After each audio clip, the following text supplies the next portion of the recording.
ಕೆಲಸಕ್ಕೆ ಬರದೇ ಇರೋ ಹಿಸ್ಟ್ರಿನಲ್ಲಿ ಗೋಲ್ಡ್ ಮೆಡಲ್ ತಗೊಂಡ್ರೆ ಏನು ಪ್ರಯೋಜನ? ನೀತಿಯನ್ನು ವಂಚನೆಯ ಜಾಲವಾಗಿ ಬೀಸಿ ಮುಗ್ಧ ಪ್ರೇಮದ ಕೆನ್ನೆಯಲ್ಲಿ ಅರಳಿದ ಚೆಂಗುಲಾಬಿಯನ್ನ ಕಿತ್ತೆಸೆದು ಸೂಳೆಯ ಬಣ್ಣ ಮೆತ್ತಿದ್ದೀಯ. ಗುಳ್ಳೆಯ ನರಿಯಣ್ಣ ನಮ್ಮ ರಾಗಣ್ಣ ಮ್ಯೂಸಿಕ್ ನಲ್ಲಿ ಶಬ್ದಗಳ ಜೊತೆಗೆ ಅವರು ಹೇಗೆ ಆಟ ಆಡ್ತಾ ಇದ್ರು ಅನ್ನೋದು. ಸಂಜೆ ಅವರ ಮನೆಗೆ ಹೋದೆ. ಏನು ಬಂದ್ರಿ ಅಂತ ಸಿಟ್ಟಿನಿಂದ. ಹೇಳಿಗಳ ತರ ಎಲ್ಲ ಹೋಗಿದ್ದೀರಾ, ಬಿಟ್ಟು ಹೇಳಿಗಳು, ನೀವು ಹೇಳಿಗಳು. ಜೀವನದಲ್ಲಿ ಯಾರ ಕೈಲೂ ಅಷ್ಟು ಬಯಸ್ಕೊಂಡಿರ್ಲಿಲ್ಲ ನಾನು. ದಳ ದಳ ದಳ ದಳ ಚರ್ಬಿನೇ ಇಲ್ಲವಲ್ಲ ಯಾ ಹುಡುಗನಿಗೆ ಅಂತ ಒಂದು ಉದ್ಗಾರವನ್ನ ತೆಗೆದಿದ್ರು. ರಾಮ ಈಗ ಶಂಕರನ ಪಾತ್ರಕ್ಕೋಸ್ಕರ ಚರ್ಬಿ ಬೆಳೆಸ್ಕೋಬೇಕಲ್ಲ ನಾನು. ಪ್ರೇಮಲೋಕದಿಂದ ತಂದ ಪ್ರೇಮದ ಸಂದೇಶ. ಅನುಪಮ್ ಖೇರ್ ನಿಮ್ ಕ್ಲಾಸ್ಮೇಟ್ ಅಲ್ಲ, ನಂಗೆ ಸೀನಿಯರ್. ಹಾಸ್ಟೆಲ್ ಇರೋರಲ್ಲ, ಹಾಸ್ಟೆಲ್ಗೆ ಹೋಗ್ತಿದ್ದ ಹಾಗೇನೆ ನಾನು ಅವ್ರ ಹತ್ರ ಹೋಗೋವೆ. ಯುವರಾಜ್ ಶರ್ಮಾ ಅಂತ ಇನ್ನೊಬ್ರು ನಮ್ಮ ಸೀನಿಯರ್, ಅವರು ಸಹಾಯ ಮಾಡೋರು. ಹೇಗಿರಬೇಕು, ಬಾಡಿ ಪೋಸ್ಚರ್ ಹೇಗಿರಬೇಕು. ನಮ್ಮ ತಂಡಕ್ಕೆ ಅವ್ರೇನೂ ಗಮನ ಕೊಡ್ತಾ ಇರಲಿಲ್ವಲ್ಲ ನಿರ್ದೇಶಕರು. ನಾವೇನೋ ಮಾತಾಡೋಕ್ಕೆ ಹೋಗಲಿಲ್ಲ, ನಾವೇ ಸಿದ್ಧತೆಗಳನ್ನು ಮಾಡ್ಕೊಂಡ್ವಿ. ಆಯಿತು, ಪ್ರದರ್ಶನದ ದಿವಸಗಳು ಅನೌನ್ಸ್ ಆಯಿತು. ಅದೇನು ಮಾಡಿಬಿಟ್ರು, 4 ದಿನ ಪ್ರದರ್ಶನಗಳು, 2 ದಿನ ಮಧ್ಯಾಹ್ನ ಮತ್ತು 2 ದಿನ ಸಾಯಂಕಾಲ ಅಂತ ಏನೋ ಇತ್ತು. ಮಧ್ಯಾಹ್ನದ 2 ಪ್ರದರ್ಶನ ನಮಗೆ, 2 ಪ್ರದರ್ಶನ ಸಾಯಂಕಾಲದ್ದು ಅವರಿಗೆ ಅಂತ ಆಯಿತು. ಮತ್ತೆ ನಮ್ಮ ತಂಡದಲ್ಲಿ ಪ್ರತಿಭಟನೆ. ಮಧ್ಯಾಹ್ನದ 2 ಪ್ರದರ್ಶನ ನಾವು ಯಾಕೆ ಮಾಡಬೇಕು? ನಮಗೆ ಒಂದು ಸಂಜೆ ಪ್ರದರ್ಶನ ಕೊಡಿ. ನೀವು ಹೀಗಂದ್ರೆ ನಿಮಗೆ ನಮ್ಮ ಮೇಲೆ ನಂಬಿಕೆ ಇಲ್ಲ ಅಂತ ತೋರಿಸ್ಕೊಂಡ ಹಾಗಾಗತ್ತೆ. ಆದರೆ ನಾವು ಚೆನ್ನಾಗಿ ಮಾಡ್ತೀವಿ, ನಮಗೊಂದು ಅವಕಾಶ ಕೊಡಿ ನೀವು. ನಾವು ಚೆನ್ನಾಗೇ ಮಾಡ್ತಾ ಇದ್ವಿ, ನಾವು ಅಭ್ಯಾಸ ಮಾಡಿದ್ವಿ. ಹಾಗೆ ಎಲ್ಲದಕ್ಕೂ ನಿಮ್ಮ ಮಾತು ನಾನು ಕೇಳೋಕ್ಕಾಗಲ್ಲ. That's my final decision. ಹಾಗಾದ್ರೆ ನಾವು ಮಾಡಲ್ಲ. ಮಧ್ಯಾಹ್ನದ ಪ್ರದರ್ಶನದಲ್ಲಿ ನಾವು ಮಾಡಲ್ಲ, ಗುಂಪಲ್ಲಿ ಮಾಡ್ತೀವಿ. ಆ ತಂಡದ ಜೊತೆಗೆ ಗುಂಪಿನಲ್ಲಿ ಹೇಗೆ ಆ್ಯಕ್ಟ್ ಮಾಡ್ತಿದ್ವೋ, ನಾವು ಮುಖ್ಯ ಪಾತ್ರ ಮಾಡುವಾಗ ಅವರುಗಳು ಗುಂಪಿನಲ್ಲಿರೋರು, ಅವರು ಮುಖ್ಯ ಪಾತ್ರ ಮಾಡುವಾಗ ನಾವು ಗುಂಪಲ್ಲಿರ್ತಿದ್ವಿ. ಅವರೇ ಎಲ್ಲನೂ ಮಾಡಲಿ, ನಾವು ಗುಂಪಲ್ಲಿರ್ತೀವಿ ಅಷ್ಟೇ. ಓಕೆ, ಹಾಗೆ ಮಾಡಿ ಅಂದರು. ಬಗ್ಲಿಲ್ಲ ಅವರು. ಸರಿ, ನಾವು ಬಗ್ಲಿಲ್ಲ. ಬೇಜಾರಾಯಿತು, ನೋವಾಯಿತು, ಸಂಕಟ ಆಯಿತು. ಅಷ್ಟು ಕಷ್ಟಪಟ್ಟು ನಾವು ಅಭ್ಯಾಸ ತಾಲೀಮ್ ಮಾಡಿದ್ದೀವಿ. ಈಗ ಪ್ರದರ್ಶನ ನಮ್ದಿಲ್ಲ ಅಂತಂದ್ರೆ ನೋವಾಗುತ್ತಲ್ಲ. ಪರವಾಗಿಲ್ಲ, ಅವಮಾನ ಸಹಿಸ್ಕೊಳ್ಳೋದು ಬೇಡ ಅಂತ ಆಯಿತು. 4 ಪ್ರದರ್ಶನ ಮುಗೀತು. ತುಂಬ ರೋಸ್ ಹೋಗಿತ್ತು. ಇಂಥ ರಾಜಕೀಯಗಳು, ಇಂಥ ಇದು ಯಾಕೆ ಬೇಕು ನಮಗೆ? ಸಿಟ್ಟು ಮಾಡಿಕೊಂಡು ನಾನು ಬಾದರಿದ್ದೀನಿ. ಮಾರನೇ ದಿನ ರೈಲ್ ಹತ್ಬಿಟ್ವಿ, ಬೆಂಗಳೂರಿಗೆ ವಾಪಸ್ ಬಂದ್ಬಿಟ್ವಿ. ಆ ಸಮಯಕ್ಕೆ ಸರಿಯಾಗಿ ಕಾರಂತರ ನಿರ್ದೇಶಕರಾಗಿದ್ದರಲ್ಲ, ಇದೆಲ್ಲ ಆಗೋವಾಗ ಅವ್ರು ಅಲ್ಲಿ ಇರಲಿಲ್ಲ. ಅವ್ರು ಬೇರೆ ಯಾವುದೋ ಒಂದು ಇದಕ್ಕೋಸ್ಕರ ಭೂಪಾಲ್ಗೋ ಎಲ್ಲೋ ಹೊರಟೋಗಿದ್ರು. ಅವರಲ್ಲಿ ಇದ್ದಿದ್ರು ಬಹುಶಃ ಈ ಮಟ್ಟಕ್ಕೆ ಹೋಗ್ತಿತ್ತೋ ಇಲ್ವೋ ಗೊತ್ತಿಲ್ಲ. ಸರಿ, ನಾವು ಬೆಂಗಳೂರಿಗೆ ಬಂದ್ಬಿಟ್ವಿ. ಬಂದು ಒಂದು 4 ದಿನಕ್ಕೆ ಟೆಲಿಗ್ರಾಮ್ ಬಂತು, ರಿಪೋರ್ಟ್ ಇಮಿಡಿಯೇಟ್ಲಿ ಕಾರಂತ್. ಇನ್ನು ಹೋಗದೇ ಇದ್ರಿ, ಇನ್ನು ಸ್ಕೂಲಿಂದ ನನಗೆ ಕಿತ್ತು ಹಾಕಿಬಿಟ್ರೆ ಕಷ್ಟ. ಫೈನಲ್ ಇಯರು, ಇನ್ನೊಂದು 2 ತಿಂಗಳು ಮುಗಿದು ಹೋಗುತ್ತೆ ಶಾಲೆ. ಈ ಟೈಮಲ್ಲಿ ಇನ್ನು ನಾವು ತೊಂದರೆ ಮಾಡ್ಕೊಳ್ಳೋದು ಬೇಡ ಅಂತ ಇಬ್ಬರು ಮಾತಾಡಿಕೊಂಡು ಹೋದ್ವಿ. ನಾನು ಮೊದಲು ಹೋದೆ ಬೆಂಗಳೂರಿಂದ, ಅವನು ಬಿಜಾಪುರದಿಂದ ಬಾಂಬೆ ಮಾರ್ಗವಾಗಿ ಏನೋ ಬಂದ ಅಂತ ಕಾಣುತ್ತೆ ಆ ಸಲ. ಅವನು ಜೊತೆನಲ್ಲಿ ಹೋಗಲಿಲ್ಲ. ನಾನು ಹೋದವನು, ನನಗೊಂದು ವಿಚಾರ ಬಂತು. ಕಾರಂತರ ಮನೆ ಲೋಧಿ ಕಾಲೋನಿಯಲ್ಲಿತ್ತು. ಹೋಗಿ ಕಾರಂತರಿಗೆ ಎಲ್ಲನೂ ವಿವರಿಸ್ಬಿಟ್ಟು, ಹೀಗೆ ನಮಗೆ ಅವಮಾನ ಮಾಡಿದ್ರು, ಅದಕ್ಕೋಸ್ಕರ ನಾವು ಊರು ಬಿಟ್ಟು ಹೋದ್ವಿ, ಶೋ ಬಿಟ್ಟು ಹೋದ್ವಿ ಅಂತ ಎಲ್ಲ ಹೇಳಿಬಿಡ್ತೀನಿ. ಆವಾಗ ಅವ್ರಿಗೂ ಅರ್ಥ ಆಗುತ್ತೆ ಪರಿಸ್ಥಿತಿ, ನಮ್ಮ ಬಗ್ಗೆ ಸಹಾನುಭೂತಿ ಬರುತ್ತೆ ಅಂತ ಅಂದ್ಕೊಂಡು ನಾನು ಅವತ್ತು ಸಂಜೆ ಅವರ ಮನೆಗೆ ಹೋದೆ. ಹೊಳ್ಳ ಆಗ ಅವರ ಜೊತೆಗೆ ಇದ್ರು, ಹೊಳ್ಳ ಅನ್ನೋರು. ಸರಿ, ಬಾಗಲ್ ತೆಗೆದ್ರು. ಮೇಷ್ಟ್ರು ಇದ್ದಾರೆ ಅನ್ನೋ ವೇಳೆಗೆ ಸರಿಯಾಗಿ ಪ್ರತ್ಯಕ್ಷ ಆದರು ಮೇಷ್ಟ್ರು ಅವನ ಹಿಂದಿನಿಂದ. ಏನು ಬಂದ್ರಿ ಅಂತ ಸಿಟ್ಟಿನಿಂದ. ಮೇಷ್ಟ್ರೇ, ಅದು ಚೂರು ಏನು ಮಾತು, ಹೇಳಿಗಳ ಥರ ಎಲ್ಲ ಹೋಗಿದ್ದೀರಾ, ಬಿಟ್ಟು ಹೇಳಿಗಳು ಯಾಕೆ ಬಂದ್ರಿ ನನಗೆ ಮುಖ ತೋರಿಸೋದಕ್ಕೆ? ನನ್ನ ಶಿಷ್ಯರು ಅನ್ನಿಸ್ಕೊಳಕ್ಕೆ ನಾಲಾಯಕು ನೀವು, ಇರಬೇಡಿ ಇಲ್ಲಿ, ಹೋಗಿ ಗೆಟ್ ಔಟ್. ಈಗ ಬಂದಾಗ ಬೈಯೋಕ್ಕೆ ಶುರು ಮಾಡಿಬಿಟ್ರು. ಶೋ ಬಿಟ್ಟು ಹೋಗ್ತಾರ ಯಾರಾದರೂ? ರಂಗಭೂಮಿನಲ್ಲಿ ಶೋ ಬಿಟ್ಟು ಹೋಗ್ತಾರ? ಇಲ್ಲ ಮೇಷ್ಟ್ರೆ, ಮುಂಚಿತವಾಗಿ ನಾವು ಹೇಳಿದ್ವಿ, ನಾವು ನಾಟಕದಲ್ಲಿ ಮಾಡಲ್ಲ. ತಪ್ಪು ಒಪ್ಕೊಂಡ ಮೇಲೆ ಮಾಡಬೇಕು, ನಾಟಕ ಮಾಡಬೇಕು, ನಾಟಕ ಬಿಟ್ಟು ಹೋಗ್ಬಾರ್ದು, ಹೇಳಿಗಳು ಒಂದು 100 ಸಲ ಸಿಕ್ಕಾಪಟ್ಟೆ ಬೈದ್ಬಿಟ್ರು. ಜೀವನದಲ್ಲಿ ಯಾರ ಕೈಲೂ ಅಷ್ಟು ಬಯಸ್ಕೊಂಡಿರಲಿಲ್ಲ ನಾನು. ದಳ ದಳ ದಳ ದಳ ಕಣ್ಣಲ್ಲಿ ನೀರು ಬಂದ್ಬಿಡ್ತು. ಸರಿ ಮೇಷ್ಟ್ರೆ ಅಂದ್ಬಿಟ್ಟು ಹೊರಟೋದೆ. 10 ಹೆಜ್ಜೆನೂ ಇಟ್ಟಿಲ್ಲ. ಬನ್ನಿ ಒಳಗೆ ಬನ್ನಿ ಅಂತ ಕೂಗ್ತಾ ಇದ್ದಾರೆ. ನಾನು ಕೇಳಿಸ್ಕೊಳ್ಳೂ ಇಲ್ಲ. ಸೀದಾ ನಡ್ಕೊಂಡು ಹಾಸ್ಟ್ಲಿಗೆ ಹೊಟ್ಟೋದೆ. ದಾರಿ ಉದ್ದಕ್ಕೂ ಗೊಳು ಅಂತ ಹತ್ಕೊಂಡು ದಾರಿ ಯಾರು ನೋಡಿದವ್ರು ಯಾರ್ಯಾರು ಏನೇನೋ ಅಂದ್ಕೊಂಡ್ರು. ಹೊರಟೋದೆ. ಮಾರನೇ ದಿನ ಅಶೋಕ್ ಬಾದರ್ದಿನಿ ಬಂದು ಹೇಳದ, ಮೇಸ್ಟರ್ ನೋಡ್ಕೊಂಬಂದೆಪ್ಪ, ಹೀಗೀಗ ಆಯಿತು. ಒಳ್ಳೇದಾಯ್ತು, ನಾನು ಬರದೇ ಇದ್ದಿದ್ದು ಬಿಡ, ಇದ್ರೆ ನಾನೇ ಬಯಸ್ಕೋಬೇಕಾಗಿತ್ತು ಅಂತ. ಆಗಲೂ ನಗು ಅವನಿಗೆ. ಆಯಿತು, ಕೊನೆಗೆ ಇನ್ನೇನು ಇನ್ನೊಂದು 2 ತಿಂಗಳು ಹೇಗೋ ನಿಭಾಯಿಸ್ಬಿಟ್ಟು ಅತ್ಲಾಗೆ ಕತೆ ಮುಗಿಸ್ಕೊಂಡು ಹೋಗೋದು ಅಂತ ಅಂದ್ಕೊಂಡಿದ್ವಿ. ಅದಾದ 2 ದಿನಕ್ಕೆ ಕ್ಲಾಸಲ್ಲಿ ಇದ್ದಾಗ ಮತ್ತೆ ನಮ್ಮ ಜಮೀಲ್ ಭಾಯ್ ಬಂದು ಕರೆದ್ರು. ಬಾಬಾ ಬುಲಾರೆ ಕಾರಂತರು, ಬಾಬಾ ಬಾಬಾ ಅಂತ ಕರೀತಾ ಇದ್ರು ಅಲ್ಲೆಲ್ಲ. ಬಾಬಾ ಬುಲಾರೆ ಆನ ಅಶೋಕ್ ಪ್ರಭು ಮಾಜೋಗ್ದವ. ಹೋದ್ವಿ. ಇನ್ನೊಂದು ರೌಂಡ್ ಇದೆ. ಅಶೋಕ ತಪ್ಪಿಸ್ಕೊಂಡಿದ್ನಲ್ಲ, ಈ ಗಡ್ದಾರಿ ನನಗೂ ಬೈತಾರಲ್ಲ ಈಗ ಅಂತ ಅನ್ಕೊಂಡೆ ಬಂದ. ಗಡ್ದಾರಿ ಅಂತ ಕರಿತಾ ಇದ್ವಿ ಪ್ರೀತಿಯಿಂದ ಮೇಷ್ಟ್ರನ್ನ. ನನಗೂ ಬೈತಾರೆ ಅನ್ಕೊಂಡೆ ಬಂದ. ಹೋದ್ವಿ, ನೋಡಿದ್ರು, ಹಾಂ ಅಂತ ಒಂದು ಪೇಪರ್ ಮುಂದೆ ಹಾಕಿದ್ರು. ನೋಡಿದ್ರೆ ಎನಿಮಿ ಆಫ್ ದ ಪೀಪಲ್, ನಮ್ಮ ತಂಡದ ನಾಟಕ 3 ಶೋನ ಏನೋ ಫಿಕ್ಸ್ ಮಾಡಿದ್ರು ಶ್ರೀರಾಮ ಆರ್ಟ್ ಸೆಂಟ್ರಲ್ಲಿ.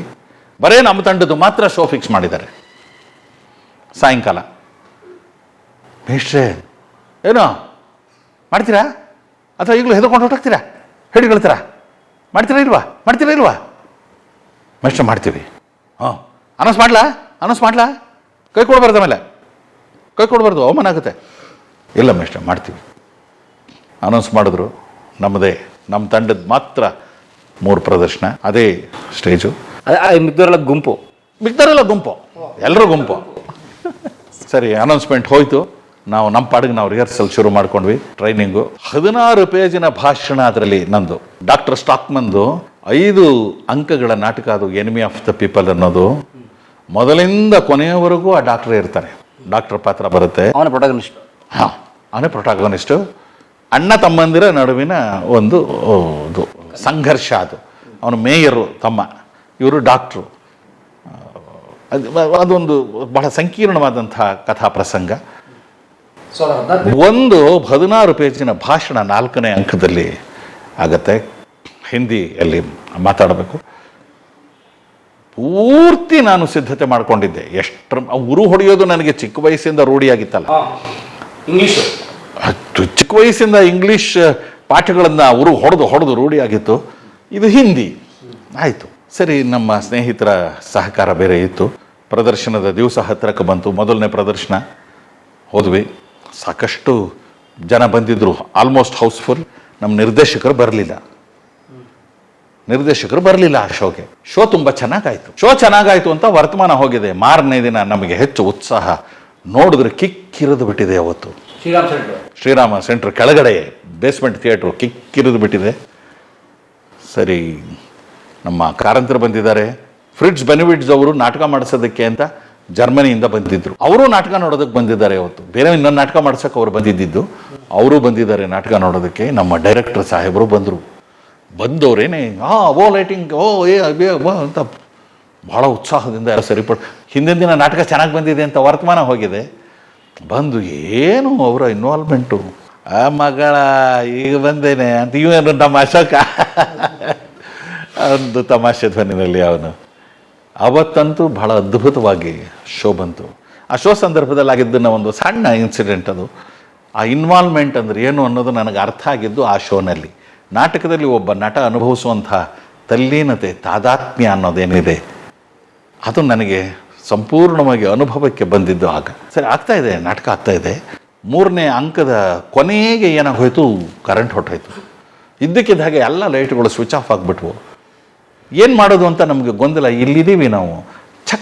ಛಕ್ ಅಂತ ಒಂದು 8-10 ಟಾರ್ಚ್ ಲೈಟ್ಗಳು ಹೊತ್ಕೊಂಡು ಆಡಿಟೋರಿಯಮಿಂದ ಅಲ್ಲೆಲ್ಲ ಟಾರ್ಚ್ ಇಟ್ಕೊಂಡು ಬಂದಿದ್ರು. ಪ್ರೇಕ್ಷಕರಿಂದ ಕಂಟಿನ್ಯೂ ಅಂತ ಕೆಲವು ಉಪಿಸು ಧ್ವನಿ ಕೇಳಿಸ್ತಾ ಇದೆ.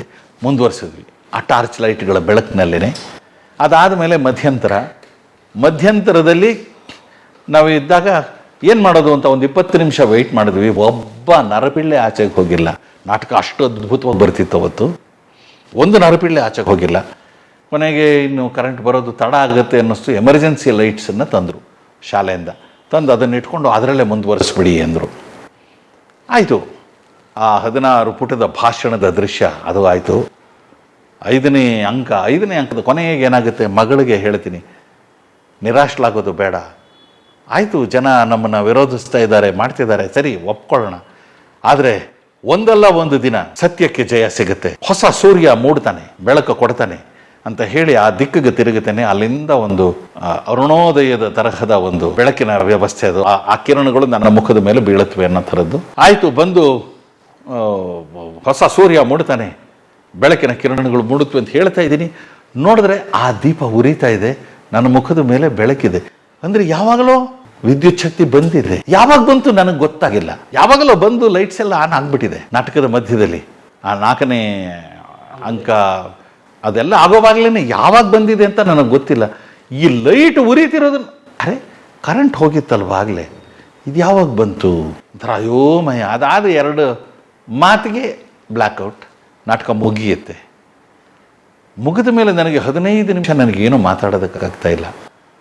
ಒಂದು ಕಡೆ ಕೂತ್ಬಿಟ್ಟಿದ್ದೀನಿ, ಎಲ್ಲ ಬಂದು ವಿಶ್ ಮಾಡ್ತಿದ್ದಾರೆ, ತುಂಬ ಚೆನ್ನಾಗಿ ಬಂತು ಅಂತ ಹೇಳ್ತಿದ್ದಾರೆ. ಒಂದು 15 ನಿಮಿಷ ಆದಮೇಲೆ ಒಂಥರ ಮನಸ್ಸು ಸ್ಥಿಮಿತಕ್ಕೆ ಬಂತು. ಆವಾಗ ಹೌದಾ, ಹಾಗಾದರೆ ಇದುವರೆಗೆ ನಾನು ಅನುಭವಿಸಿದ ಸ್ಥಿತಿಯೇ ತಲ್ಲೀನರಿಯ, ಇದನ್ನೇ ನಾ ಇನ್ವಾಲ್ವ್ಮೆಂಟ್ ಅಂತ ಕರೆಯೋದು, ಇದೇನಾ ಪಾತ್ರದ ಒಳಗೆ ಹೋಗೋದು ಅಂದರೆ, ಈ ತರಹದ ಪ್ರಶ್ನೆಗಳು ಅದು ಅನುಭವಕ್ಕೆ ಬಂದಾಗಲೇ ತಾನೇ ನಮಗದು ಗೊತ್ತಾಗೋದು. ಅವತ್ತು ನಾನು ಅದನ್ನು ಪ್ರಥಮತಃ ಅನುಭವಿಸಿತ್ತು. ಆಮೇಲೆ ಆ ಥರ ಯಾವಾಗಲೂ ಆಗಿದೆ ಅಂತ ಅಲ್ಲ, ಆ ಥರ ಪ್ರತಿ ಶೋನಲ್ಲೂ ಆ ತರಹದ ಅನುಭವ ಆಗಲ್ಲ. ಅದು ಕೆಲವು ಸಲ ಅಂತಹ ಅದೊಂಥರದ ಸಮಾಧಿ ಸ್ಥಿತಿ, ಅದೊಂಥರ ಧ್ಯಾನ ಸ್ಥಿತಿ, ಒಂಥರ ದೊಡ್ಡ ಆಧ್ಯಾತ್ಮ ಅದೇ. ಅದು ಬೇರೆ. ಅದು ಆ ಜಗತ್ತೇ ಬೇರೆ. ಆ ಕ್ಷಣ ಅದು ಅಷ್ಟು ಹೊತ್ತಿನಲ್ಲಿ ನಾನು ಅಷ್ಟು ಸಂಭಾಷಣೆ ಹೇಳಿದ್ದೀನಿ. ಹೇಗೆ ಹೇಳಿದ್ದೀನಿ ನನಗೆ ಗೊತ್ತಿಲ್ಲ, ಬೋಧವಿಲ್ಲ. ಎಲ್ಲೋ ಒಂದು ಕಾರ್ನರಲ್ಲಿ ಒಬ್ಬ ನಟ ಜಾಗೃತನಾಗಿರ್ಬೋದು, ಆದರೆ ಪೂರ್ತಿ ಎಚ್ಚರದ ಸ್ಥಿತಿ ಅಲ್ಲ ಅದು, ಅಥವಾ ಪೂರ್ತಿ ಮರವಿನ ಸ್ಥಿತಿನೂ ಅಲ್ಲ, ಅಜೋಮಯವಾದಂಥ ಸ್ಥಿತಿ. ಅದೇ ತಲ್ಲಿನತ್ತೇನ ಈ ತರಹದ ಪ್ರಶ್ನೆಗಳು ಆಮೇಲೆ ತುಂಬ ಕಾಟಿರೋದುಂಟು. ಆಮೇಲೆ ಕಾರಂತರು ಎಲ್ಲ ಬಂದು ಸರಿ ಹೋಯ್ತಲ್ಲ, ನಾನು ಬೈದಿದ್ದು ಸರಿ ಹೋಯ್ತು ತಾನೆ ಹಾಂ ಅಂದರು. ಬೆನೋವಿಟ್ಸ್ ಅವರದ್ದು ರೂಢಿ ಇದು. ಏನಾದರೂ ಅವ್ರಿಗಿಷ್ಟ ಆದರೆ ಅವ್ರು ಇನ್ನೇನು ಹೇಳ್ತಿರ್ಲಿಲ್ಲ, ಒಂದು ಫ್ಲೈಯಿಂಗ್ ಕೇಸ್ ಕೊಡೋರು. ನನಗೆ ಯಾವತ್ತೊಂದು ಫ್ಲೈಯಿಂಗ್ ಕೇಸ್ ಸಿಕ್ತು ಅವರದ್ದು, ಒಂದು ಮೆಡ್ಲು, ಅದು ಒಂದು ಚಿನ್ನದ ಮೆಡ್ಲು ಸಿಕ್ಕ ಹಾಗೆ. ಅದು ಎನಿಮಿ ಆಫ್ ದ ಪೀಪಲ್ ಬರುತ್ತಾ ಅಂದ್ರೆ ವೇಗವಾಗಿ ಮಾತಾಡ್ಬಿಡೋರು, ನೇರನಿಷ್ಠ ಕಾರಂತರು. ಹೌದೌದು, ಯಾರನ್ನೂ ಸ್ಪೇರ್ ಮಾಡ್ತಾ ಇರಲಿಲ್ಲ. ಅದೊಂಥರ ಆಮೇಲೆ ಬಹಳ ಸಂತೋಷ ಆಯಿತು ಅವರಿಗೆ. ಆ ಸಂದರ್ಭದಲ್ಲಿ ಜಿ.ವಿ. ಅಯ್ಯರ್ ಅವರು ಬಂದಿದ್ರು. ಅವರು ಶಂಕರಾಚಾರ್ಯ ಸಿನಿಮಾಗೆ ವ್ಯವಸ್ಥೆಗಳನ್ನ ಮಾಡ್ಕೋತಾ ಇದ್ರು. ಕಾರಂತರು ಶಂಕರನ ಪಾತ್ರವನ್ನ ಇವನ ಕೈಯಲ್ಲಿ ಮಾಡಿಸಿ ಅಂತ ಕೂಡ ಹೇಳಿದ್ರು. ಅಯ್ಯರ್ ಅವರು ನನ್ನನ್ನು ನೋಡಿ, ಚರ್ಬಿನೇ ಇಲ್ಲವಲ್ಲ ಯಾ ಹುಡುಗನಿಗೆ ಅಂತ ಒಂದು ಉದ್ಗಾರವನ್ನು ತೆಗೆದಿದ್ರು. ಅಯ್ಯೋ ರಾಮ, ಈಗ ಶಂಕರನ ಪಾತ್ರಕ್ಕೋಸ್ಕರ ಚರ್ಬಿ ಬೆಳೆಸ್ಕೋಬೇಕಲ್ಲ ನಾನು. ಹಾಗೇನು ಅದು ಆಗಲಿಲ್ಲ. ಅದು ಆಗಿನ್ನೂ ಅಲ್ಲಿ ಶಾಲೆಯಲ್ಲೇ ಇದ್ದೆ. ಫಸ್ಟ್ ಮಾತುಕತೆ ಅಲ್ಲಾಯಿತು, ಅಷ್ಟು ನನಗೆ ನೆನಪು. ಅದಾದ ಮೇಲೆ ಬೆನವಿಟ್ಸ್ ಅವರು ಒಂದು ನಾಟಕನ ಮಾಡಿಸಿದ್ರು, ಬ್ರೆಕ್ಟ್ ಆನ್ ಟ್ರಯಲ್ ಅಂತ. 6 ನಾಟಕಗಳ 6 ಮುಖ್ಯ ದೃಶ್ಯಗಳನ್ನು ಮಾಡಿಸಿದ್ರು. ಅದರಲ್ಲಿ ಒಂದರಲ್ಲಿ ನನಗೆ ಮುಖ್ಯ ಪಾತ್ರ ಕೊಟ್ಟರು. ಗುಡುಮನ ಸೆಜುವಾನ್ ನಾಟಕದಲ್ಲಿ ಪೈಲಟ್ನ ಪಾತ್ರವನ್ನು ಕೊಟ್ಟರು. ಅದು ಒಂದು ಆ ನಾಟಕ ನೋಡಿದ ಪ್ರಭಾವ ಅದು. ಅದನ್ನು ನೋಡಿ ಅವರು ಪ್ರಭಾವಿತರಾಗಿ ನನಗೆ ಆ ಪಾತ್ರನ ಕೊಟ್ಟರು. ಅದು ಕೂಡ ತುಂಬ ಚೆನ್ನಾಗಾಯಿತು. ನಾನು NSDಯಲ್ಲಿ ನಟನಾಗಿ ನಾನು ಸ್ಥಾಪಿತನಾದದ್ದು ಈ ನಾಟಕದ ಮೂಲಕ. ಅದುವರೆಗೆ ನನ್ನನ್ನು ಒಬ್ಬ ನಟ ಅಂತ ಯಾರೂ ಅಂದ್ಕೊಂಡೇ ಇರಲಿಲ್ಲ. ಲೈಟ್ ಟೆಕ್ನಿಷಿಯನ್ ಇವನು ಅಂತ ನನ್ನ ಗಮನನೂ ಕೊಟ್ಟಿರಲಿಲ್ಲ. ನೋಡಿ, ಒಂದು ಹಠ ಮಾಡಿದ್ರೆ ಮನುಷ್ಯ ಏನು ಸಾಧಿಸ ಏನಾರು ಮಾಡ್ಬೋದು ಅಲ್ವಾ? ನಮಗೆ ಆ ಹಠ ಇರಬೇಕು, ಆ ಕಿಡಿ ಒಳಗೆ ಇರಬೇಕು. ಬಹುಶಃ ಯಾರು ಹಿಂಗೆ ಅವಮಾನ ಮಾಡಬೇಕಾ ಅಂತ. ಅವಮಾನದ ಸಂದರ್ಭದಲ್ಲಿ ಕುಸಿದು ಹೋಗುವಂಥ ಸಂದರ್ಭನೂ ಇರುತ್ತೆ, ಎರಡೂ ಇರುತ್ತೆ. ಸ್ವಾಭಿಮಾನ ಜಾಗೃತ ಆದಾಗ ನೀವು ಪುಟದ ಹೇಳ್ತೀರಿ, ಇಲ್ಲ ಅದನ್ನು ಬಹಳ ಗಂಭೀರವಾಗಿ ತಗೊಂಡಾಗ ಕುಸಿದು ನಿರಾಶೆಯ ಕೂಪಕ್ಕೆ ಬೀಳುವಂಥ ಪ್ರಸಂಗನೂ ಆಗ್ಬಿಡುತ್ತೆ. ಎರಡೂ ಸ್ವಲ್ಪ ಹುಷಾರಾಗಿ ನಾವು ನೋಡ್ಕೋಬೇಕಾದಂಥದ್ದು. ಸ್ವಾಭಿಮಾನಿಗಳಾಗಿ ಪುಟದ ಹೇಳೋದು ಮೇಲು, ನಾನು ಸ್ವೀಕರಿಸ್ತೀನಿ ನಿನ್ನ ಸವಾಲನ್ನು ಅಂತ ನಾವು ಅವನಿಗೆ ಸವಾಲು ಹಾಕಿಬಿಟ್ಟಾಗ ಅವನು ನಿರುತ್ತರನಾಗ್ತಾನೆ. ಹಾಗೆ ಅದು ಒಂದು ಅಪೂರ್ವವಾದ ಅನುಭವ. ಅದನ್ನು ಮುಗಿಸ್ಕೊಂಡು ಯಶಸ್ವಿಯಾಗಿ ಮತ್ತು ಸಂತೋಷದಿಂದ ನಾವು ಬೆಂಗಳೂರಿಗೆ ಬಂದ್ವಿ. ಅವಳಿಗೆ ತಾಳಿ ಮೇಲೆ ಮೂಢನಂಬಿಕೆ, ಇವನಿಗೆ ತನ್ನ ಪ್ರೀತಿ ಮೇಲೆ. ಇದರ ಮಧ್ಯದಲ್ಲಿ ನಾನು ಸಾಕಷ್ಟು ನಾಟಕಗಳನ್ನು ಬೆಂಗಳೂರಲ್ಲಿ ಮಾಡಿಸ್ಬಿಟ್ಟಿದ್ದೆ. ಪ್ರತಿ ಸಲ ರಜೆಗೆ ಬಂದಾಗಲೂ ಕೂಡ ಒಂದಷ್ಟು ನಾಟಕಗಳನ್ನು ಮಾಡಿಸೋ, ಪ್ರತಿ ಸಲ ಬಂದಾಗ ಒಂದು ನಾಟಕ ಮಾಡಿಸ್ತಿದ್ದೆ. ಒಂದೊಂದು ರಜೆಗೆ ಬಂದಾಗ ದೆಹಲಿನಲ್ಲಿ ಬಿಡುವಿನ ಸಮಯದಲ್ಲಿ ನಾನು ಸ್ಕ್ರಿಪ್ಟ್ ಅನ್ನು ತಯಾರು ಮಾಡ್ಕೋತಾ ಇದ್ದೆ. ಹಾಗೆ ಮಾಡಿಸಿದ ಪ್ರಮುಖ ನಾಟಕಗಳು ಅಂದ್ರೆ ಸಿಕ್ಕು, GS ಸದಾಶಿವ ಅವರ ಕಥೆಯನ್ನ ಆಧರಿಸಿ ನಾನು ಮಾಡಿಸಿದ ನಾಟಕ. ಅದು ತುಂಬಾ ಅಂದ್ರೆ ತುಂಬಾ ಜನಪ್ರಿಯತೆಯನ್ನು ಗಳಿಸ್ಕೊಂಡಿತ್ತು, ವಿಮರ್ಶಕರ ವಲಯದಲ್ಲೂ ಕೂಡ ತುಂಬಾ ಮೆಚ್ಚುಗೆಯನ್ನ ಗಳಿಸ್ಕೊಂಡ ನಾಟಕ ಅದು. ಆಮೇಲೆ ಅದು ಮ್ಯಾಂಚೆಸ್ಟರ್ ವಿಶ್ವ ಕನ್ನಡ ಸಮ್ಮೇಳನಕ್ಕೂ ಆಯ್ಕೆಯಾಗಿ ಅಲ್ಲೂ ಕೂಡ ನಾವು ಪ್ರದರ್ಶನವನ್ನು ಮಾಡಿ ಬಂದ್ವಿ. ಸಿಕ್ಕು ನನಗೆ ತುಂಬ ಹೆಸರು ತಂದುಕೊಟ್ಟಂತಹ ನಾಟಕ, ನನ್ನನ್ನು ಒಬ್ಬ ನಿರ್ದೇಶಕನನ್ನಾಗಿ ಸ್ಥಾಪಿಸಿದಂತಹ ನಾಟಕ ಕೂಡ ಅದು. ಅದರಿಂದ ಎಲ್ಲರೂ ಅಲ್ಲಿಂದ ನನ್ನನ್ನು ಗಮನಿಸೋದಕ್ಕೆ ಶುರು ಮಾಡಿದ್ರು ಒಬ್ಬ ನಿರ್ದೇಶಕನಾಗಿ. ಹಾಗೆ ಮಾಡಿಸಿದ್ದು ಅಂದರೆ ಅಂತಿಮ ಯಾತ್ರೆ ಅಂತ ಒಂದು ನಾಟಕವನ್ನು ಮಾಡಿಸಿದ್ದೆ. ವಿ ಜಯಶ್ರೀ ಅವರು ಮುಖ್ಯ ಪಾತ್ರವನ್ನು ನಿರ್ವಹಿಸಿದ್ರು. ಅದರಲ್ಲಿ ಅದ್ಭುತವಾದ ಅಭಿನಯ ಅವರದ್ದು. ನೆರಳಿಲ್ಲದ ಜೀವಗಳು ಅಂತ ಜೀನ್ ಪಾಲ್ ಸಾರ್ತ್ರ ಅಂತ ಫ್ರೆಂಚ್ ನಾಟಕಕಾರ, ಆ ನಾಟಕದ ಆಧಾರದ ಮೇಲೆ ಮಾಡಿದ್ದು. ಅದು ಕೂಡ ತುಂಬ ಯಶಸ್ವಿಯಾದಂತಹ ಪ್ರದರ್ಶನ ಆಯಿತು. ಆಗ ನನಗೆ ಅನಿಸಿದ್ದು, ಯಾಕೆ ನಾನು ಇಂಗ್ಲೀಷ್ ನಾಟಕಗಳ ಅನುವಾದ ರೂಪಾಂತರ ಮಾಡಬೇಕು, ನಮ್ಮ ಕನ್ನಡದ ಕಥೆಗಳನ್ನು ರೂಪಾಂತರಿಸಿದ್ರೆ ಚೆನ್ನಾಗಿರುತ್ತಲ್ವಾ ಅಂತ ಒಂದು ಆಲೋಚನೆ ಬಂತು. ಅಂದರೆ ನನಗೆ ಪ್ರಪ್ರಥಮವಾಗಿ ಬಂದ ಆಲೋಚನೆ ಅಲ್ಲ ಅದು. ಆ ವೇಳೆಗಾಗಲೇ ನಮ್ಮ ಆರ್ ನಾಗೇಶ್ ಅವರು ಆ ಥರದ ಪ್ರಯತ್ನಗಳನ್ನು ಮಾಡಿದರು. ಕಥೆಗಳನ್ನು, ಕಾದಂಬರಿಗಳನ್ನು ನಾಟಕಕ್ಕೆ ಒಗ್ಗಿಸ್ಕೊಂಡು ರೂಪಾಂತರಿಸಿ ಮಾಡುವಂಥ ಪ್ರಯತ್ನ. ಇದು ಪರಂಪರೆಯನ್ನು ಯಾಕೆ ನಾನು ಮುಂದುವರಿಸ್ಕೊಂಡು ಹೋಗಬಾರ್ದು ಅಂತ ನನಗನ್ನಿಸಿ HS ವೆಂಕಟೇಶಮೂರ್ತಿ ಅವರ ತಲೆಗೊಂದು ಕೋಗಿಲೆ ಅನ್ನೋ ಕಥೆಯನ್ನು ನಾಟಕ ರೂಪಕ್ಕೆ ಅಳವಡಿಸ್ಕೊಂಡೆ. ಅದರಲ್ಲಿ BV ರಾಜಾರಾಮ್ ಪ್ರಮುಖ ಪಾತ್ರವನ್ನು ನಿರ್ವಹಿಸಿದ್ರು. ಸಾಮಾನ್ಯ ಪ್ರೇಕ್ಷಕನಿಗೆ ನಾಟಕ ಸ್ವಲ್ಪ ಕಬ್ಬಿಣದ ಕಡಲೆ ಅನ್ನಿಸಿದ್ರು ಸ್ವಲ್ಪ ಪ್ರತಿಮಾತ್ಮಕವಾಗಿ ಇದ್ದಂತಹ ನಾಟಕ, ಇಮೇಜರಿ ಇತ್ತು ಅದರಲ್ಲಿ. ವಿಮರ್ಶಕರು ಅದನ್ನು ತುಂಬಾ ಮೆಚ್ಚಿಕೊಂಡ್ರು, ತುಂಬಾನೇ ಒಳ್ಳೆ ವಿಮರ್ಶೆಗಳು ಬಂದವು. ಆಮೇಲೆ ಬೆಂಗಳೂರಿಗೆ ಬಂದ ಮೇಲೆ ಈ ಕಥೆ ಕಾದಂಬರಿಗಳನ್ನು ಒಗ್ಗಿಸೋದಕ್ಕೆ ಶುರು ಮಾಡಿದ್ನಲ್ಲ, ವೈಕುಂಠರಾಜು ಅವರ ಉದ್ಭವ ಕಾದಂಬರಿ, ಈ ಸಿಕ್ಕು, ತಲೆಗೊಂದು ಕೋಗಿಲೆ ಎರಡೂ ನೋಡಿದ್ರು. ನಾನು ಪ್ರಜಾವಾಣಿಗೆ ಆಗಾಗ್ಗೆ ವಯನ್ಕೆ ಅವರನ್ನು ನೋಡಕ್ಕೆ ಹೋಗ್ತಿದ್ದಾಗ ಅಲ್ಲೇ ಇದ್ದ ಸದಾಶಿವ, GN ರಂಗನಾಥರಾವ್ ಮತ್ತು ವೈಕುಂಠರಾಜು ಇವರುಗಳನ್ನು ಕೂಡ ಭೇಟಿಯಾಗಿ ಬರ್ತಾ ಇದ್ದೆ. ಸದಾಶಿವರ ಸಿಕ್ಕು ತುಂಬ ಯಶಸ್ವಿಯಾಗಿತ್ತು ಮತ್ತು ತಲೆಗೊಂದು ಕೋಗಿಲೆ ಯಶಸ್ವಿಯಾಗಿತ್ತು. ವೈಕುಂಠರಾಜು ಅವರು ನಂದು ಯಾವ್ದಾರು ಒಂದು ಕಾದಂಬರಿನ ನಾಟಕಕ್ಕೆ ಮಾಡಯ್ಯ ಅಂತ ಹೇಳಿ ಕೆಲವು ಪುಸ್ತಕಗಳನ್ನು ಕೊಟ್ಟಿದ್ದರು. ಅವರು ಹೇಳಿದ್ದು ನನಗೆ ಒಗ್ಗಲಿಲ್ಲ, ಅದು ಅಷ್ಟು ಸಮರ್ಪಕವಾಗಿದೆ ಅನ್ನಿಸ್ಲಿಲ್ಲ. ಉದ್ಭವ ಕಥೆ ನನಗೆ ತುಂಬ ಇಷ್ಟ ಆಯಿತು, ಇದನ್ನು ನಾನು ನಾಟಕ ಮಾಡ್ತೀನಿ ಅಂತ ಹೇಳಿ ಅದರ ರೂಪಾಂತರವನ್ನು ಸಿದ್ಧಪಡಿಸ್ಕೊಂಡು ಬಂದೆ. ಒಂದು ವಿಡಂಬನಾತ್ಮಕ ನಾಟಕ ಅದು. ಆಮೇಲೆ ಅದು ಸಿನಿಮಾ ಆಯಿತು. ಉದ್ಭವವನ್ನು ನಾಟಕವಾಗಿ ಮಾಡ್ತಿರೋವಾಗಲೇ ಅಶೋಕ್ ಬಾದರದಿನ್ನಿ ಬೆಂಗಳೂರಿಗೆ ಬಂದು ಬೆನಕ ತಂಡಕ್ಕೆ ಹ್ಯಾಮ್ಲೆಟ್ ನಾಟಕವನ್ನು ಮಾಡಿಸಬೇಕು ಅಂತ ಪ್ರಯತ್ನ ಪಡ್ತಾ ಇದ್ದ. ಡೈರೆಕ್ಷನ್, ಅವನು ನಿರ್ದೇಶಕ. ನಮ್ಮದು ತಾಲೀಮ್ ಶುರು ಆಗಿ ಹೋಗ್ಬಿಟ್ಟಿತ್ತು. ನಮ್ಮ ಶ್ರೀನಿವಾಸ್ ಮೇಷ್ಟ್ರು ಮುಖ್ಯ ಪಾತ್ರದಲ್ಲಿ ಇದ್ರು, ರಿಚರ್ಡ್ ಲೂಯಿಸು, ಸುಧೀಂದ್ರ ಇವರೆಲ್ಲ ಪಾತ್ರಗಳನ್ನು ಮಾಡ್ತಾ ಇದ್ರು. ಉದ್ಭವ ನಾಟಕಕ್ಕೆ ಕಾರಂತರು ಸಂಗೀತ ಮಾಡಿಕೊಡ್ತೀನಿ ಅಂತ ಒಪ್ಕೊಂಡಿದ್ರು. ಅವರಿಗೆ ನಾನು ಸ್ಕ್ರಿಪ್ಟನ್ನು ಕೂಡ ಕೊಟ್ಟು ಬಂದಿದ್ದೆ. ಅಷ್ಟೊತ್ತಿಗೆ ಏನಾಗೋಯ್ತು, ಹ್ಯಾಮ್ಲೆಟ್ ಶುರು ಆಯ್ತಲ್ಲ. TS ರಂಗ ಅವರು ಹ್ಯಾಮ್ಲೆಟ್ನ ಪಾತ್ರವನ್ನು ಮಾಡೋದು ಅಂತ ತೀರ್ಮಾನ ಆಗಿತ್ತು. ರೇಖಾ ಹಂಡೆ ಅಂತ ಮಿಸ್ ಯೂನಿವರ್ಸ್ ಏನೋ, ಮಿಸ್ ಇಂಡಿಯಾನೋ ಏನೋ ಆಗಿದ್ರು. ಅವರು ಒಫೀಲಿಯಾ ಪಾತ್ರಕ್ಕೆ ನಿಗದಿ ಆಗಿದ್ರು. ಪ್ರಾರಂಭ ಆಗಿತ್ತು. ಆ ಸಂದರ್ಭದಲ್ಲಿ ರಂಗ ಅವರಿಗೆ ಯಾವುದೋ ಸಿನಿಮಾ ಕಮಿಟ್ಮೆಂಟ್ ಬಂತು ಅಂತ ಕಾಣುತ್ತೆ. ನನಗೆ ಇಷ್ಟು ಸಮಯ ಕೊಡೋಕ್ಕಾಗಲ್ಲ ಅಂತೇನೋ ಅವರು ಸ್ವಲ್ಪ ಹಿಂದೆಟ್ಟು ಹಾಕ್ತಾ ಇದ್ರು ಪಾತ್ರ ಮಾಡೋದಕ್ಕೆ. ಆಗ ತಾವರಿಗೆರೆ ಅವರು ಶ್ರೀನಿವಾಸ್ ಪ್ರಭು ಕೈಯಲ್ಲಿ ಮಾಡಿಸು ನೀನು ಹ್ಯಾಮ್ಲೆಟ್ ಪಾತ್ರನ ಅಂತ ಅಶೋಕ್ ಬಾದರದಿನ್ನಿಗೆ ಹೇಳಿ, ಆಮೇಲೆ ಒಂದು ಗೋಷ್ಠಿಯಾಗಿ ಅಲ್ಲಿ ಅಶೋಕ್ ಬಾದರದಿನ್ನಿ ನನ್ನನ್ನು ಕೇಳಿ, ನಾನು ನನ್ನ ನಾಟಕ ಶುರು ಮಾಡಿಬಿಟ್ಟಿದ್ದೀನಿ, ಏನು ಮಾಡಲಿ ಅಂತ. ನನಗೆ ಉದ್ಭವ ಶುರು ಆಗಿಬಿಟ್ಟಿದೆ ತಾಲೀಮು. ಇಲ್ಲ, ನೀನೇ ಮಾಡಬೇಕು, ಇನ್ಯಾರೂ ನಮಗೆ ಆಗಲ್ಲ ಅಂತ ಹೇಳಿ ಸರಿ ಒಪ್ಕೊಂಡು ಉದ್ಭವನ ನಾನು ಪೋಸ್ಟ್ಪೋನ್ ಮಾಡಿಕೊಂಡೆ. ಇದನ್ನು ಮಾಡಿದ ಮೇಲೆ ಮಾಡ್ತೀನಿ ಅಂತ ಹೇಳಿ ಹ್ಯಾಮ್ಲೆಟ್ ನಾಟಕದ ರಿಹರ್ಸಲ್ಸ್ ಶುರು ಆಯಿತು. ರಾಮಚಂದ್ರ ದೇವ ಅವರ ಅನುವಾದ, ಅದ್ಭುತವಾದ ಅನುವಾದ ಅದು ಮೈ ಜುಮ್ ಅನ್ನಿಸುವಂಥ ಅನುವಾದ. ಅದು ಮಾಡಿದ್ದು ನಾವು 80-81. ನನಗೆ ಇನ್ನೂ ತನಕ ಆ ನಾಟಕದ ಎಲ್ಲ ಸಂಭಾಷಣೆಗಳು ನೆನಪಿದೆ. ಅಷ್ಟರ ಮಟ್ಟಿಗೆ ನಾವು ತಯಾರಿನ ಮಾಡ್ಕೊಂಡಿದ್ದು ಆ ನಾಟಕ. ಹೇಳ್ತೀನಿ, ಆ ನಾಟಕನ ಸುಮಾರು ಒಂದು 2 ತಿಂಗಳು ಏನೋ ನಾವು ರಿಹರ್ಸಲ್ ಮಾಡಿದ್ದು. 2 ತಿಂಗಳ ಕಾಲ ನಾವು ರಿಹರ್ಸಲ್ ಮಾಡಿದ್ವಿ. ರೇಖಾ ಹಂಡೆ, ಪದ್ಮಶ್ರೀ, ಜಯಶ್ರೀ ಅವರ ತಂಗಿ, ಬಿ ಜಯಶ್ರೀ ಅವರ ತಂಗಿ, ಅವರು ಒಫೀಲಿಯಾ ಪಾತ್ರ ಮಾಡಿದ್ರು. ಡಬಲ್ ಕಾಸ್ಟಿಂಗ್ ಮಾಡಿದ್ರು. ನಾನು ಒಬ್ಬನೇ ಹ್ಯಾಮ್ಲೆಟ್. ಇನ್ನು ಉಳಿದ ಎಲ್ಲಾ ಪಾತ್ರಗಳಿಗೂ ಕೂಡ ಇಬ್ಬಿಬ್ರು ಪಾತ್ರಧಾರಿಗಳು ಇದ್ರು. ಅಶೋಕ್ ಬಾದರದಿನ್ನಿನೇ ಪೊಲೋನಿಯಸ್ ಪಾತ್ರ ಮಾಡ್ತಿದ್ದ, ರಾಮಚಂದ್ರಾಚಾರ್ ಅವರು ಪೊಲೋನಿಯಸ್ ಪಾತ್ರ ಮಾಡ್ತಿದ್ರು. ಹೀಗೆ ಆಯ್ತು. ಪ್ರದರ್ಶನಗಳಾದವು. ಅಭೂತಪೂರ್ವವಾದ ಯಶಸ್ಸು ನಮ್ಮ ನಾಟಕಕ್ಕೆ ಸಿಕ್ಕ. ಎಲ್ಲ ಕಡೆಗಳಿಂದ ಪ್ರಜಾವಾಣಿಲಂತೂ ಹಾಡು ಹೊಗಳ್ಬಿಟ್ಟಿದ್ರು. ನಾನು ಬೆಂಗಳೂರಿನಲ್ಲಿ ಒಬ್ಬ ನಟ ಅಂತ ನನ್ನನ್ನು ಗುರುತಿಸಿದ್ದು ಆ ನಾಟಕದಿಂದ. ನನ್ನ ಹ್ಯಾಮ್ಲೆಟ್ ಪ್ರಭು ಅಂತಾನೆ ಆಮೇಲೆ ನನ್ನನ್ನು ಕರೆಯೋದಕ್ಕೆ ಶುರು ಮಾಡಿದ್ರು ಆ ನಾಟಕ ಆದ್ಮೇಲಿಂದ. ಅದ್ರಲ್ಲಿ ನೀವೇ ಹ್ಯಾಮ್ಲೆಟ್. ಹೌದು, ನಾನು ಹ್ಯಾಮ್ಲೆಟ್ ಪಾತ್ರವನ್ನ ನಿರ್ವಹಿಸಿದೆ. ಸರಿ, ಸುಮಾರು ಪ್ರದರ್ಶನಗಳಾದವು ನಾಡಿನ ತುಂಬ. ಈಗಲೂ ಕೂಡ ಹ್ಯಾಮ್ಲೆಟ್ ನಾಟಕವನ್ನು ನೆನಪಿಸ್ಕೋತಾರೆ. ಅನುವಾದ ಅದು ಎಷ್ಟು ಚೆನ್ನಾಗಿತ್ತು ಅಂತಂದ್ರೆ ಅದನ್ನ ಆ ಸಂಭಾಷಣೆಗಳನ್ನ ಹೇಳೋದಕ್ಕೆ ನಾವು ಕಾತರಿಸ್ತಾ ಇದ್ವಿ. ಅಷ್ಟು ರೋಚಕವಾದ ರೀತಿಯಲ್ಲಿ, ಅನನ್ಯವಾದ ರೀತಿಯಲ್ಲಿ ರಾಮಚಂದ್ರ ದೇವ ಅದನ್ನ ಅನುವಾದ ಮಾಡಿಕೊಟ್ಟಿದ್ರು. ಆಮೇಲೆ ಇಲ್ಲಿ ಕಷ್ಟ ಆಗ್ತಾ ಇದೆ ದೇವ ಸ್ವಲ್ಪ ಸಂಭಾಷಣೆ ಹೇಳೋದಕ್ಕೆ ಅಂದ್ರೆ ಅಲ್ಲಿಗೆ ಬಂದು ರಿಹರ್ಸಲ್ ನಡೀತಿದ್ದ ಜಾಗಕ್ಕೆ ಬಂದು ತಿದ್ದು ಕೊಡ್ತಾ ಇದ್ರು ಸಂಭಾಷಣೆಗಳನ್ನ. ಅಷ್ಟು ಎಲ್ಲ ನಾವು ಸುಮಾರು ಇಡೀ ನಾಡಿನ ಪೂರ್ತಿ ನಾವು ಹ್ಯಾಮ್ಲೆಟ್ ಪ್ರದರ್ಶನಗಳನ್ನ ನಡೆಸ್ಕೊಂಡು ಬಂದ್ವಿ. ಯಾವ ಕೆಲಸ ಅದು ಹೀಗೆ ಆಪಾದನೆ ಮಾಡುತ್ತಾ ಕಿರುಚಿ ಹೇಳೋದಕ್ಕೆ? ಮಾನ ಮರ್ಯಾದೆ ಇಲ್ಲದ ಕೆಲಸ. ನೀತಿಯನ್ನು ವಂಚನೆಯ ಜಾಲವಾಗಿ ಬೀಸಿ ಮುಗ್ಧ ಪ್ರೇಮದ ಕೆನ್ನೆಯಲ್ಲಿ ಆರಳಿದ ಚೆಂಗುಲಾಬಿಯನ್ನ ಕಿತ್ತೆಸೆದು ಸೂಳೆಯ ಬಣ್ಣ ಮೆತ್ತಿದ್ದೀಯ.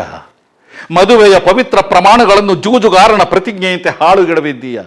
ಸ್ವರ್ಗದ ಸುಂದರ ಮುಖ ಈ ಕರಾಳ ಕೃತ್ಯವನ್ನು ನೋಡಿ ಉರಿಯುತ್ತಿದೆ ಕೋಪದಿಂದ, ಅಸಹ್ಯದಿಂದ. ನೋಡು ತಾಯಿ, ನೋಡು, ಇಬ್ಬರು ಸೋದರರನ್ನು ಅಕ್ಕಪಕ್ಕದಲ್ಲಿ ಇಟ್ಟು ತೂಗಿ ನೋಡು. ಮೊದಲ ಚಿತ್ರದಲ್ಲಿರುವಾತ ನಿನ್ನ ಗಂಡನಾಗಿದ್ದವ. ನೋಡು ತಾಯಿ, ಅದೆಂಥ ರಾಜ ಕಳೆ ಇದೆ ಆ ಮುಖದಲ್ಲಿ. ಪಕ್ಕದಲ್ಲಿರುವಾತ ನಿನ್ನ ಈಗಿನ ಗಂಡ, ತನ್ನ ಸೋದರನನ್ನು ನಖಶಿಖಾಂತ ಕೊಚ್ಚಿದವ. ನಿನ್ನ ಕಣ್ಣು ತೆರೆದಿವೆಯೇನು? ಪರ್ವತಾಗ್ರದ ಉಚ್ಚ ಸ್ಥಾನವನ್ನು ಬಿಟ್ಟು ಕೊಳಚೆಗೆ ಹಾರುವುದಕ್ಕೆ ನಿನಗೆ ಮನಸ್ಸಾದರೂ ಹೇಗೆ ಬಂತು? ನೀನೇನು ಕುರುಡಿಯೋ? ಪ್ರೀತಿ ಎಂದು ಉಡಾಫೆ ಹೊಡೆಯಬೇಡ. ನೆತ್ತರಿನ ಬಿಸಿ ತಗ್ಗಿ ಕಾಮ ಪಳಗಿ ಅಂತಕನ ತೀರ್ಮಾನಕ್ಕೆ ಕಾಯುವ ಪ್ರಾಯ ನಿನ್ನದು. ಬುದ್ಧಿ ಇದೆ ನಿನಗೆ, ಪಾರ್ಶ್ವವಾಯು ಹೊಡೆದಿರುವ ಬುದ್ಧಿ. ಯಾವ ಪಿಶಾಚಿ ನಿನ್ನನ್ನು ಹೀಗೆ ಕುರುಡು ಕಾಮಕ್ಕೆ ಸೋಲಿಸಿತು? ಛೇ, ನಾಚಿಕೆ ಕೆಡು. ಆದರೆ ನಿನಗೇಕೆ ನಾಚಿಕೆ ಆಗುವುದಿಲ್ಲ? ಓ ನರಕವೇ, ನಿನ್ನನ್ನು ಪೋಷಿಸುವ ಪಿಶಾಚಿಯ ಎಲುಬನ್ನ ನೀನೇಕೆ ನೊಣೆಯುವುದಿಲ್ಲ? ಪ್ರಗಲ್ಭಿಸಿದ ಆಸೆ ಕಾರಣವನ್ನು ರೂಪಿಸುತ್ತಿರುವಾಗ, ಹಿಮವು ಕೂಡ ಜ್ವಲಿಸುತ್ತಾ ಉರಿದಿರುವಾಗ ನಾಚಿಕೆ ಆದರೂ ಹಾಗೆಂದು ಹೇಳದಿರು ತಾಯಿ, ಹಾಗೆಂದು ಹೇಳದಿರು. ಹ್ಯಾಮ್ಲೆಟ್, ನೀನು ನನ್ನ ಹೃದಯವನ್ನ 2 ಭಾಗವಾಗಿ ಒಡೆದಿದ್ದೀಯ. ಶಪಿತ ಭಾಗವನ್ನ ಕಿತ್ತೆಸೆ, ಪರಿಶುದ್ಧ ಭಾಗದ ಜೊತೆಗೆ ಚೆನ್ನಾಗಿ ಬಾಳು. ಹೋಗು ತಾಯಿ, ಹೋಗು. ಆದರೆ ನಿನ್ನ ಗಂಡನ ಹಾಸಿಗೆಗೆ ಅಲ್ಲ. ಗುಣವಂತೆಯಂತೆ ನಟಿಸು. ನಿನ್ನಲ್ಲಿ ಗುಣವಿಲ್ಲದಿದ್ದರೂ ಕೂಡ ಈ ರಾತ್ರಿ ನಿನ್ನ ಕಾಮವನ್ನು ತಡೆದು ಹಿಡಿ. ನಾಳೆ ಅದು ಇನ್ನಷ್ಟು ಸುಲಭ, ನಾಡಿದ್ದು ಮತ್ತಷ್ಟು. ಯಾಕೆಂದರೆ ಅಭ್ಯಾಸ ಪ್ರಕೃತಿಯನ್ನೇ ಬದಲಿಸುತ್ತದೆ ತಾಯಿ. ಹೋಗಿ ಬಾ ತಾಯಿ, ಹೋಗಿ ಬಾ, ಹೋಗಿ ಬಾ.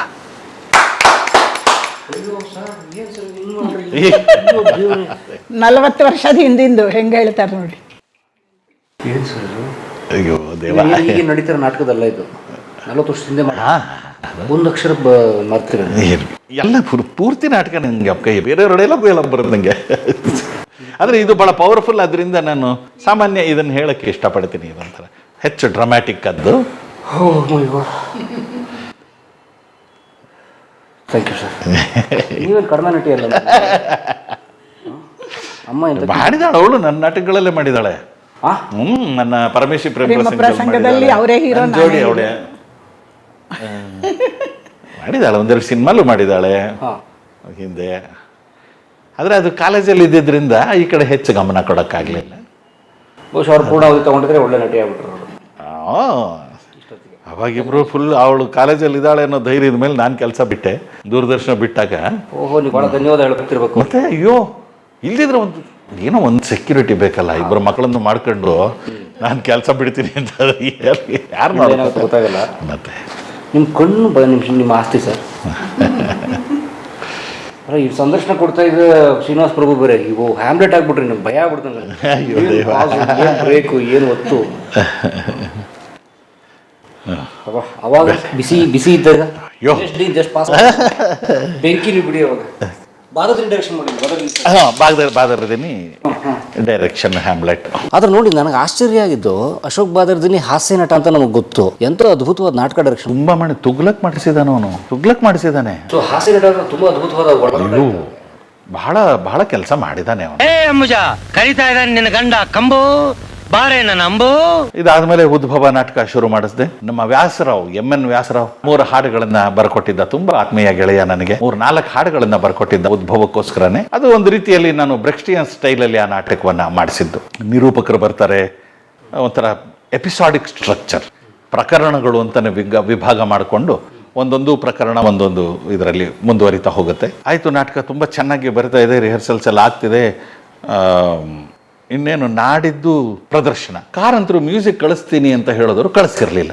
ಕ್ಯಾಸೆಟ್ ಮಾಡಿ ಕಳಿಸ್ಬಿಡ್ತೀನಿ ಯಾರ ಕೈಲಾದರೂ ಅಥವಾ ಪೋಸ್ಟಲ್ಲಿ ಅಂತಂದಿದ್ರು, ಬರಲಿಲ್ಲ. ಹಿಂದಿನ ದಿನ ತನಕ ವೆಯ್ಟ್ ಮಾಡಿದ್ವಿ, ಇನ್ನು 2 ದಿನ ಇದೆ ಅಷ್ಟೇ, ಬರಲಿಲ್ಲ. ಅಯ್ಯೋ ಕಾರಂತರು ಕೈ ಕೊಟ್ಬಿಟ್ರು ಅಂತ ಅಂದುಕೊಂಡು ನಾನು ಅನೌನ್ಸ್ ಮಾಡಿಸ್ಬಿಟ್ಟಿದ್ದೆ. ಪೋಸ್ಟರ್ ಎಲ್ಲ ಹಾಕಿಸ್ಬಿಟ್ಟು ಸಂಗೀತ BV ಕಾರಂತ ಅಂತ ಹಾಕಿಸ್ಬಿಟ್ಟಿದ್ದೆ. ಆಮೇಲೆ ಕಾರಂತರ ಹೆಸರನ್ನು ಬಳಸ್ಕೊಂಡು ಮಾಡ್ತಿದ್ದೀನಿ ಅಂತ ಅನ್ನಿಸ್ಬಿಡುತ್ತೆ ಅಲ್ವಾ, ಕಾರಂತರ ಸಂಗೀತ ಇಲ್ಲದೆ ಹೋದರೆ. ಅದಕ್ಕೋಸ್ಕರ ಏನು ಮಾಡಿದೆ, ಎಲ್ಲೆಲ್ಲಿ ಸಾಧ್ಯ ಅಲ್ಲೆಲ್ಲ ಪೋಸ್ಟರ್ಗಳಲ್ಲಿ ಅದನ್ನು ಮುಚ್ಚಿಸ್ಬಿಟ್ಟೆ. ಬಳಸ್ಬಿಡಿಪ್ಪ, ಬೇಡ ಅದು, ಅದರ ಮೇಲೆ ಬಣ್ಣ ಬಳೆದು ಬಿಡಿ, BV ಕಾರಂತ ಅಂತಿರೋದು ಬೇಡ, ನೀವೇ ಏನಾಗುತ್ತೋ ಅದನ್ನು ಮಾಡ್ಕೊಳ್ಳಿ ಅಂತ ಹೇಳಿ ನಮ್ಮ ಹುಡುಗರಿಗೆ ಒಪ್ಪಿಸಿದೆ. ಆಯಿತು. ಮಾರನೇ ದಿನ ಶೋ. ಅವತ್ತು ಬೆಳಿಗ್ಗೆ ನಾವು ರಜಾ ದಿನ ಆಯಿತು ಅಂತ ಕಾಣುತ್ತೆ. ಕಲಾಕ್ಷೇತ್ರದಲ್ಲಿ ಬೆಳಿಗ್ಗೆಯಿಂದಾನೇ ರಿಹರ್ಸಲ್ ಮಾಡ್ತಾ ಇದ್ವಿ.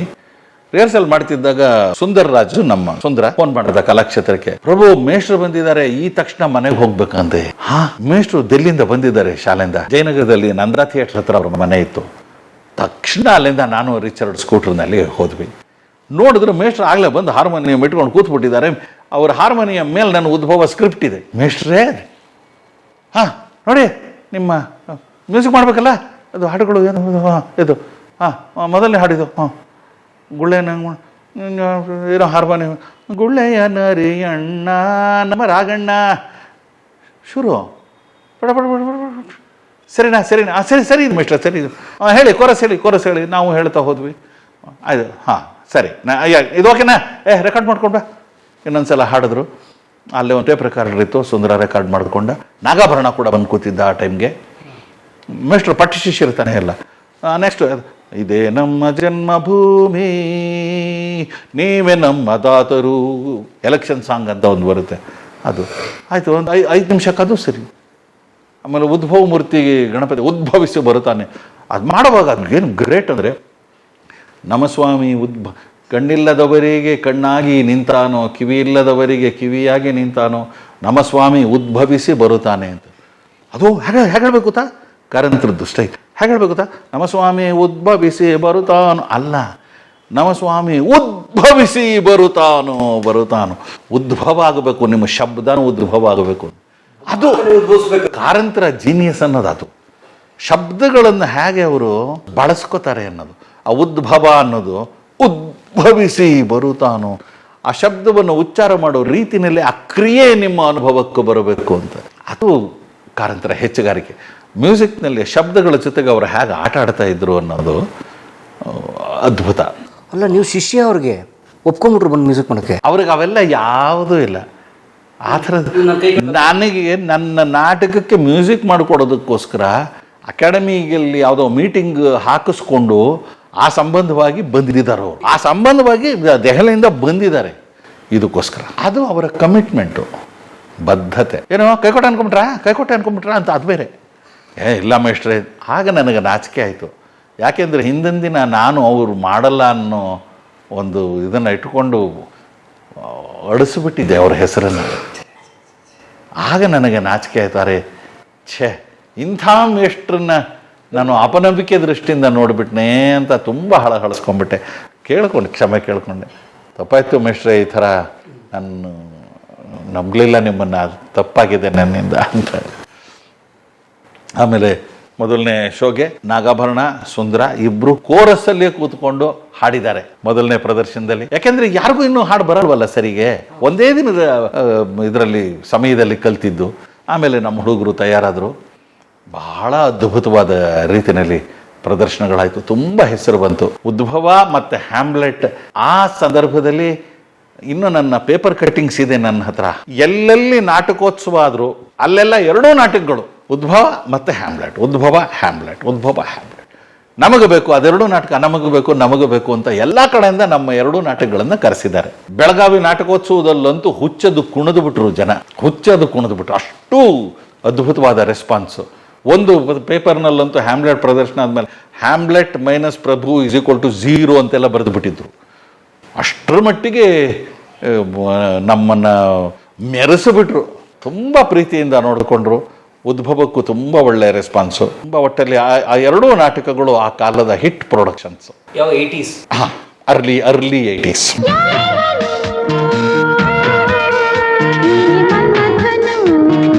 ಕಲಾ ಮಾಧ್ಯಮದ ಎಲ್ಲಾ ಎಪಿಸೋಡುಗಳು ನಿಮಗೆ ಸಿಗಬೇಕು ಅಂತಂದ್ರೆ ಕಲಾ ಮಾಧ್ಯಮ ಯೂಟ್ಯೂಬ್ ಚಾನೆಲ್ನ ಸಬ್ಸ್ಕ್ರೈಬ್ ಮಾಡಿ, ಬೆಲ್ ಐಕಾನ್ನ ಕ್ಲಿಕ್ ಮಾಡಿ. ತಪ್ಪದೇ ಮಾಡಿ. ಸ್ನೇಹಿತರೆ, ಕಲಾ ಮಾಧ್ಯಮದ ಎಲ್ಲ ಸಂದರ್ಶನಗಳನ್ನು ನೀವೀಗ ಓದಬಹುದು. www.kalamadhyama.com ಈ ವೆಬ್ಸೈಟ್ಗೆ ವಿಸಿಟ್ ಮಾಡಿ ಇಂಟರ್ವ್ಯೂಗಳನ್ನು ಓದಿ. ಓದುವ ಸಂಸ್ಕೃತಿ ಹೆಚ್ಚಾಗಲಿ. ಧನ್ಯವಾದ.